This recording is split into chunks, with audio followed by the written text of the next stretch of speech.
Himalaya television देख रहा सभी दर्शकों में मैं दयाराम अग्रवाल को प्यार भरियो अभिवादन।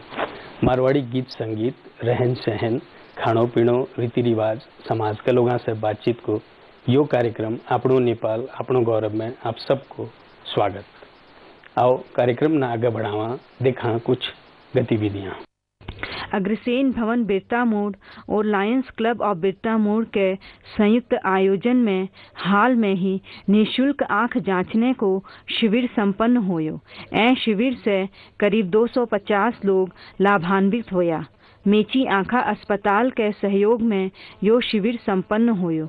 अग्रसेन भवन बिरता मोड़ का अध्यक्ष, मारवाड़ी सेवा समिति बिरता मोड़ का अध्यक्ष लगायत लायंस क्लब, रोटरी क्लब बिरता मोड़ का गणमान्य लोगों की कार्यक्रम में उपस्थिति थी। अब आगे आज का अतिथि से बातचीत। आप लोग आचार्य रजनीश को नाम तो सुनेड़ा ही हो, जो कि पीछे जाके ओशो के नाम से प्रख्यात होया। वे जगह जगह आपका कम्यून बनाया, उनमें से नेपाल में भी एक ओशो तपोवन के नाम से बनायो गयो। आज आप उनका आचार्य स्वामी आनंद अरुण से बातचीत करने जा रहे हैं। और कार्यक्रम में इना को स्वागत करा और इना से जानने की कोशिश करांगा कि ओशो द्वारा प्रतिपादित जो जीवन शैली थी वह कहाँ की थी और कितनी हद तक ठीक थी। आओ कार्यक्रम में इना को स्वागत करा। स्वामी जी, कार्यक्रम में आपका स्वागत है। धन्यवाद।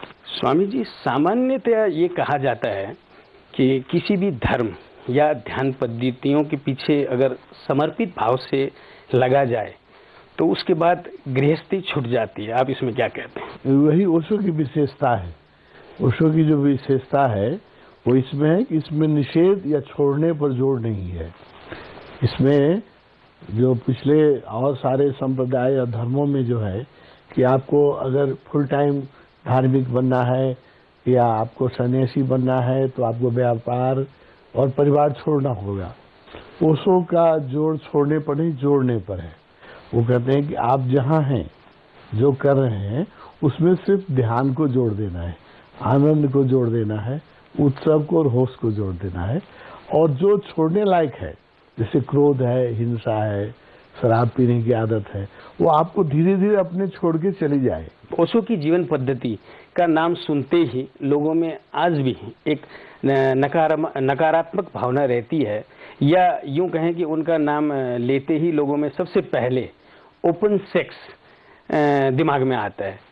ऐसा क्यों है? क्योंकि सेक्स जो है बहुत महत्वपूर्ण चीज है दयाराम जी। ऐसे भी जो मनोवैज्ञानिक लोग कहते हैं कि मनुष्य, एक स्वस्थ मनुष्य के मन में हर 3 मिनट के बाद सेक्स का विचार आता है। और वो वर्ल्ड एवरेज है, कोई एक देश की बात नहीं है। तो सेक्स तो बहुत महत्वपूर्ण चीज है। उसकी लोग की याद आती है, लेकिन लोग उसको झुठलाना चाहते हैं। उसकी प्यास है लोगों में, उसकी इच्छा है, लेकिन लोग उसको स्वीकारना नहीं चाहते हैं। वो एक जीवन का अंग है और बड़ा फोर्सफुल अंग है, बहुत पावरफुल अंग है, लेकिन उसको हम लोग पर्दे में रखना चाहते हैं। ओशो ने क्या किया है, उसकी खुल के चर्चा की है। जो चीज है उसको छुपाने से कोई लाभ नहीं है, और छुपाने से उसकी विकृतियां बढ़ती हैं। जब वो प्रकाश में आएंगी तब उसका सही रूप दिखाई पड़ेगा। तो ओशो ने सिर्फ इस पर जो पर्दा हम लोग डाले हुए थे, पर्दा हटा दिया है। अच्छा, जैसे ओशो की एक बहुचर्चित किताबों में से एक है मैं मृत्यु सिखाता हूँ। तो मृत्यु भी क्या सीखी जा सकती है? ये तो अंतिम सत्य नहीं है क्या? नहीं, ये भी सीखना पड़ता है और सिखाना पड़ता है। जैसे जीने के लिए सिखाया जाता है यूनिवर्सिटी में, कॉलेज में। आपको देखिए, एक क्लास से लेकर के एमए क्लास तक पढ़ाते हैं, पीएचडी कराते हैं। इसमें लोगों का 25 साल 30 साल निकल जाता है एमडी करने में, इंजीनियरिंग में मास्टर करने में, तो 25 से 30 साल लग जाता है। ये क्या सिखाते हैं? जीना सिखाते हैं। जीविका कैसे कमाओ, कैसे व्यापार अच्छा करो, कैसे अपना व्यवसाय चलाओ। इसके लिए आप एक व्यक्ति को 30 साल तक यूनिवर्सिटी में या कॉलेज में सिखाते हैं जीना। ऐसे जीना नहीं आ जाता है, उसकी शिक्षा देनी पड़ती है। तो मरना भी ऐसे ही नहीं आ जाता है। मरना भी बहुत बड़ी बात है ना। लोग जो सामान्यतः मरते हैं वो आप देखिएगा तो वो स्वस्थ नहीं मरते हैं, दुखी मरते हैं, रोते हुए मरते हैं। जीवन से चिपके रहते हैं, चाहते नहीं मरना, फिर भी मरना पड़ता है। कोई नहीं मरना चाहता है, जबकि जीवन का अंतिम यथार्थ है, वास्तविकता है, लेकिन हम उसको स्वीकार करने से डरते हैं। तो आप ये कहना चाहते हैं क्या कि जैसे ओशो ने जो चीज कहा है, मैं मृत्यु सिखाता हूँ, मतलब इजी एक्सेप्टेंस के लिए कहना चाहते हैं क्या? नहीं, ओशो ने जो कहा है वो एक बहुत बड़ी बात है। वो चाहते हैं कि जैसे आप यूनिवर्सिटी में लोगों को जीना सिखाते हैं, तब लोग प्रोफेशन में जाकर के जीते हैं। 25 साल लोगों को जीविका चलाना सिखाते हैं, तब लोग जीविका चलाते हैं। तो ओशो ने चाहा कि ऐसे ही 10-20 साल लोगों को मरना सिखाना चाहिए, तब लोग ठीक से मरेंगे, नहीं तो ऐसे ही रोते हुए मरेंगे, धन की चिंता करते हुए, परिवार की चिंता करते हुए, है ना। तो ऐसे जो मृत्यु है, दुखदायी मृत्यु है, ये अच्छी मृत्यु नहीं है। तो जीवन का जो अंतिम लक्ष्य है, अंतिम जो सत्य है, वो मृत्यु है। सबको मरना पड़ेगा, बाकी कोई चीजें निश्चित नहीं है। दयाराम जी, एक चीज निश्चित है कि आपको हमको सबको मरना है, ये निश्चित है। तो जो अंतिम सत्य है, जो यथार्थ है, उसको अगर आप आनंद पूर्वक नहीं भोगे और दुख पूर्वक मरे, तो इसका मतलब आपने जो भी पैसा कमाया, जो भी नाम कमाया, वो सब बर्बाद गया। क्योंकि मरते समय आप रोते हुए मरे। रोते समय तो आप चिपके हुए धन से, परिवार से, पछताते हुए। हर लोग, अधिकांश लोग जो मरते हैं, मरते समय विषाद में, पश्चातापा में, दुख में मरते हैं। सिर्फ ओशो का सन्यासी जो है वो आनंद पूर्वक मरता है। अच्छा, ओशो की जो पद्धतियां हैं, इसमें कई तरह के ध्यान हैं, जैसे कि सक्रिय ध्यान या कुंडलिनी ध्यान। लेकिन अगर कोई नया आदमी सक्रिय ध्यान करते हुए अगर देख ले, तो उसके मन में ये आएगा कि ये तो सारे पागल हो गए हैं। आप इसमें ऐसा होता है क्या? देखिए, अब ये आपको बताऊं दयाराम जी कि हम ऑलरेडी पागल हैं। अगर आप मनोवैज्ञानिक से पूछिएगा, तो आज का मनोवैज्ञानिक क्या कहता है कि बड़े शहरों में रहने वाले 75% लोग जो हैं वो मानसिक रूप से अस्वस्थ हैं। और हमारे यहाँ अभी नेपाल में कम हो, लेकिन अमेरिका में, यूरोप में, जो जितने विकसित देश हैं, जितने विकसित राजधानियां हैं, उसमें तो मैं जाता रहता हूँ और मनोवैज्ञानिक गोष्ठियों में जाता हूँ। तो अभी मैं अमेरिका से आया, तो अमेरिका में एक साइकोलॉजिकल कॉन्फ्रेंस थी, उसमें मैं भी आमंत्रित था। तो उसमें मैंने मनोवैज्ञानिकों से पूछा, सारे मनोवैज्ञानिक थे, तो मैंने उनसे पूछा कि आपको क्या लगता है, वाशिंगटन डीसी में था, कि वाशिंगटन डीसी में रहने वाले लोगों में कितने लोगों को मनोवैज्ञानिक सहयोग की जरूरत है, चिकित्सा की जरूरत है। तो वो मनोवैज्ञानिक कॉन्फ्रेंस के जो चेयरमैन थे, उन्होंने कहा कि आप सच पूछेंगे मुझसे? मैंने कहा कि हाँ, सच बताइए। उन्होंने कहा कि 100% लोगों की जरूरत है। कि अधिकांश लोग जो हैं वो साइकोलॉजिकली इम्बैलेंस हो गए, नींद नहीं आती है ठीक से, गुस्सा आ जाता है। अभी देखिए अमेरिका में कर्नाटका में हुआ ना, एक स्कूल के में जाकर के एक 20 वर्ष के उम्र के व्यक्ति ने 25 लोगों की हत्या कर दी। तो ये क्या स्वस्थ व्यक्ति कभी करेगा? स्वस्थ व्यक्ति कभी नहीं करेगा। इसलिए ये अभी इसको पहले मानिए कि हम लोग बीमार हैं ऑलरेडी, इसको नहीं स्वीकार करते, इसलिए सारी रोग की जड़ है। तो ओशो ने इसको स्वीकारा कि अभी की जो सभ्यता और संस्कृति है, इसमें अधिकांश लोग मानसिक रूप से अस्वस्थ हो गए हैं। उनको स्वस्थ करने के लिए डायनामिक मेडिटेशन निकाला है। अच्छा, आज की जो जीवन शैली है, उस जीवन शैली में हर इंसान किसी न किसी प्रकार का तनाव में घिरा हुआ दिखता है। तो गृहस्थ जीवन में रहते हुए इससे मुक्ति पाना कितना संभव है? ओशो की ये विशेषता है, ये संभव है। आप कितना भी कार्य लें, अगर आपको कार्य का कौशल आता है, कृष्ण ने जो कहा है गीता में ना, योग क्या है? कर्मस्य कौशलम। अगर काम करने की आपको कला आती है तो तनाव नहीं होगा। तनाव तब होता है जब काम करने की कला नहीं आती है। तो हम लोग काम करने की कला सिखाते हैं, और इतना काम करते हैं हम लोग जो जितना साधारणतः 3 आदमी भी नहीं करता होगा। हम लोग 3 आदमी का काम अकेले करता हूँ। मैं भी इस उम्र में भी इतना काम करता हूँ, कभी तनाव नहीं आता है। तनाव की क्या जरूरत है? तो काम करने की कला ओशो ने सिखाई। हम एक छोटा सा ब्रेक लेते हैं, ब्रेक के बाद बातचीत को फिर आगे बढ़ाएं। दर्शक वृंद, एक छोटो सो ब्रेक ले रहा हाँ।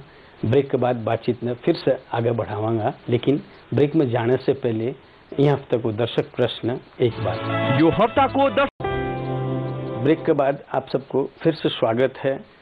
आज आप बातचीत कर रहे हैं स्वामी आनंद अरुण जी से, जो कि ओशो तपोवन नेपाल का आचार्य है। और इन बातचीत में फिर से आगे बढ़ावा। ये ओशो द्वारा बताई गई जीवन पद्धति में ज्यादातर युवा वर्ग आकर्षित होते हुए देखा जाता है, ऐसा क्यों होता है? क्योंकि ये युवा है, ये दर्शन युवा है। कोई भी चीज जब जवान होती है, जीवंत होती है, तो उसमें युवा ही आकर्षित होते हैं। कोई भी चीज जब चीज मरने लग जाती है तो उसमें बूढ़े लोग आकर्षित होते हैं।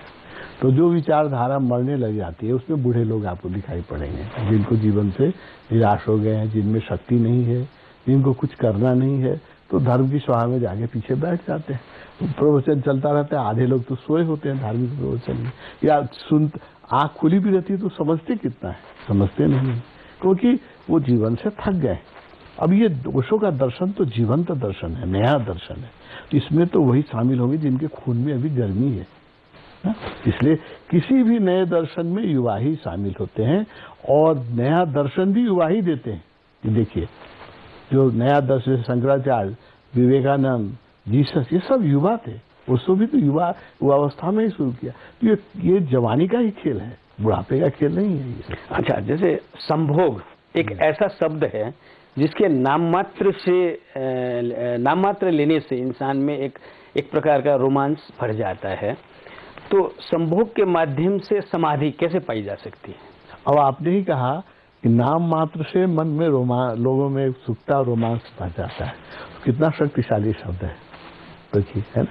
इतने शक्तिशाली शब्द को का सदुपयोग ओशो ने किया, है ना। संभोग जो है जीवन के एक व्यक्ति में जितने सुख हम जानते हैं, भोजन का सुख, संगीत का सुख, कविता पढ़ने का सुख, ये सारे सुखों में से सबसे बड़ा आकर्षण है संभोग में, सबसे बड़ा सुख है और जीवन की सबसे बड़ी प्रेरणा है। और हम सब लोगों के जीवन की शुरुआत संभोग से हुई है। अगर हमारे माता पिता संभोग न करते तो हम पैदा नहीं होते। तो जीवन का प्रारंभ भी संभोग से हुआ है, जीवन की सबसे बड़ा सुख भी संभोग है, और सबसे बड़ा मोटिवेशन है, सबसे बड़ी प्रेरणा है, और सबसे बड़ा रोग भी है, और सबसे बड़ी पीड़ा भी है। इतना पावरफुल चीज है ये, है ना। इसलिए इसको अगर उपयोग किया जाए तो समाधि सहज फलित हो जा सकती है।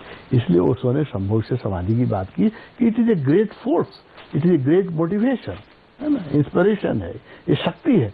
इस शक्ति का सदुपयोग उन्होंने समाधि में किया। अच्छा, सामान्यतः ये देखा गया है कि मारवाड़ी समाज के लोग ओशो से बहुत कम मात्रा में जुड़े हैं। आपको क्या लगता है इसका कारण क्या हो सकता है? उनमें एक भटकाव का डर है या और कोई कारण है? नहीं, ऐसा नहीं है कि मारवाड़ी समाज ओशो से नहीं जुड़ा है। जगह जगह मारवाड़ी समाज बड़ी संख्या में ओशो से जुड़ा है। जैसे मैं जाता हूँ कलकत्ता में जो हमारे जितने संचालक हैं, शिविर संचालक और व्यवस्थापक और शिविर में आने वाले, उसमें 90% मारवाड़ी होते हैं कलकत्ता में। अच्छा, यही बात अहमदाबाद में है, गुजरात में, अहमदाबाद में जाए, यही बात जयपुर में है, राजस्थान में है। तो ऐसा नहीं कि मारवाड़ी समाज ओशो से नहीं जुड़ा है समाज का। अच्छा, ओशो एक तरफ जी भगवत गीता की बातों को भी मानते थे, और दूसरी तरफ जो अदृश्य शक्ति जिसे लोग भगवान या अल्लाह के नाम से जानते हैं, उसमें मतलब उनका न मानना भी था किसी तरीके से। तो ऐसा कुछ नहीं होता है, वो कहते थे।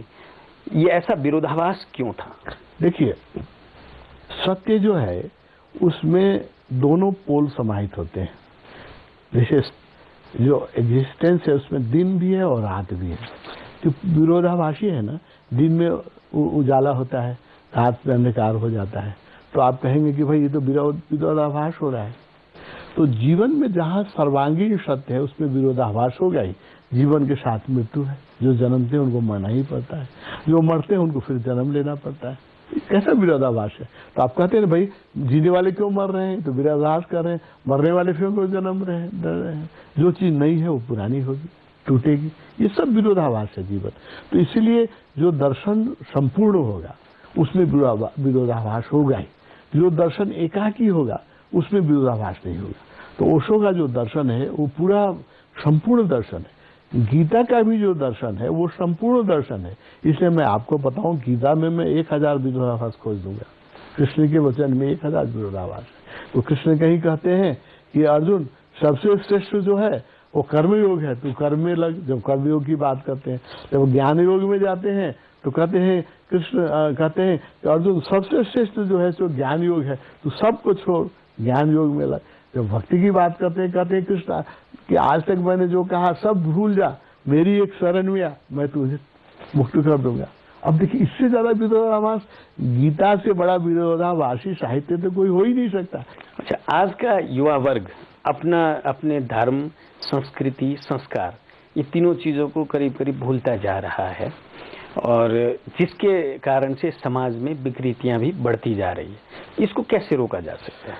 इसके लिए रोकने के लिए देखिए, युवा व्यक्ति जो होगा जीवंत व्यक्ति होता है, और उसको आकर्षण आपको देना पड़ेगा धर्म में, तब वो आएगा, सिर्फ कहने से नहीं होगा। इसलिए अब हमारे यहाँ सारे युवा आ रहे हैं।